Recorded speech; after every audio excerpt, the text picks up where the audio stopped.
Yep. And then about this time, you were getting involved in the American College of Legal Medicine, because I know you were one of the earliest anesthesiologist lawyers. I can't make a statement about that, but at the time I got my dual degrees, there were about 150 physician lawyers in the country. That number has grown considerably. And what did you do in the early days then in the American College of Legal Medicine? I mean, you brought them an anesthesia perspective. We had meetings and discussions. We wrote papers and tried to make the practice of medicine consonant with good legal principles. That's called medical jurisprudence, which is the impact of laws and legal processes on the practice of medicine. And it became very effective. And at some point, they decided they wanted a journal of legal medicine. They had no journal. They had no journal, so I became the founding editor. And I've forgotten the exact date, but I was the editor, I think, for 4 or 5 years. And then they changed the format, and I think subsequent to that, I became president-elect and then president of the American College of Legal Medicine. Yeah, Bill, I have your CV, and you were the editor, the founding editor of the Journal of Legal Medicine at 72 through 76. And you're quite correct, you became president of the American College of Legal Medicine 1979 and 80. Well, that's wonderful. So then you were in Cincinnati a couple of years after you received your JD, and then you went up to Cleveland.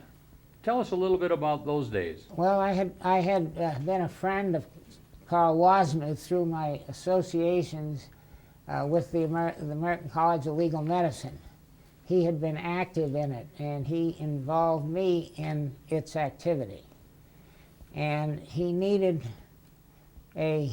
had been chairman of anesthesiology, and he became chairman of the Board of Governors. And he invited me to come up and become director of education and research in anesthesiology, which I did. And of course, one of the most fortunate experiences that I had was to train for, unfortunately, only 1 year, a resident of doctor osteopathy who had had several years of training in an osteopathic medical anesthesia program.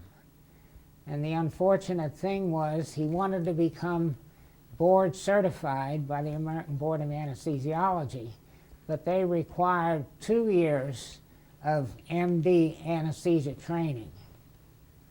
He came to me after his first year and told me that he needed another year. I told him that I had taught him all that I could, but that I would recommend that he consider another good residency, for example, at the Mayo Clinic. The rest is history. That's funny. I look upon him very highly because not only did he give me some insights, but he taught me the benefits and merits of Nikon photography. Nikon photography. Nikon What were you using prior to that time? I'd been using a Leica. Uh-huh. Now, And of course, we're just... in my work, I use slides all the time. Yes. 35mm slides. So audiovisual presentations have been with me since day one. We're kind of kidding a little bit, but I want to get back to the seriousness of what you've done. You've written 5 books as the primary author. You've edited another 8 books. I see titles like Instrumentation and Anesthesia, Clinical Care, Legal Aspects, Monitoring, 120 articles and chapters. Bill, that's wonderful.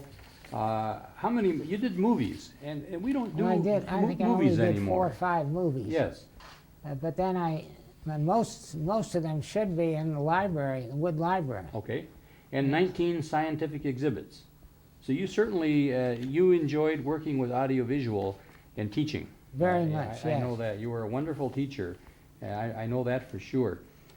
You then left the Cleveland Clinic in 1976, I think. Yes, and I was doing sort of medical legal consulting, and then Frances, my first wife, died of ovarian cancer in 1981, and there was an opening at the Armed Forces Institute of Pathology, Department of Legal Medicine at Walter Reed Army Medical Center. And the job title required dual degrees.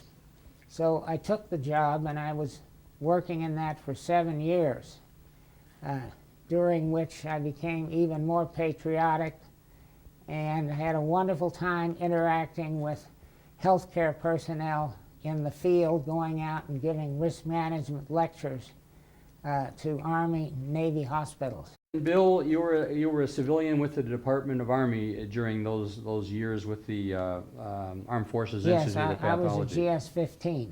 And then you got married to Betty, and that was, tell us a little bit about that. Well, that was actually in the middle of this program. I had a lot of furniture, and I wanted to save it for my 2 children, so I bought a house.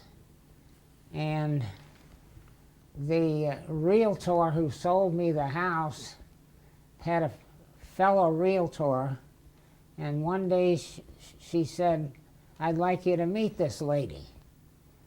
And at that point, right, you know, when you lose your wife of, well, what was it, 30 plus years, you know, it's rough, and you can't really do anything. Well, I compensated by working long hours, and that was the best thing I found. And you don't feel like doing anything specifically involving the other sex. And then one day, I guess, I was introduced to this lady who was a fellow realtor. Wonderful lady. Yes, yeah. And we had a date, and then Great. I went out in the field and did some more work, and then we had another date, and the dates got closer together. Great. And finally, we were married on July the 6th, 1984. And then you were, tell us what you were doing with the Armed Forces Institute of Pathology. I know you were reviewing cases. Well, I reviewed all the anesthesia cases, of which there were not many. Uh-huh.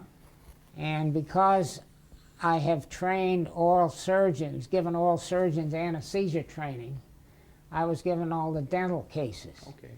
And then I had some other cases. Well, I assure you, without any dental experience or training, I didn't make the decisions without consulting.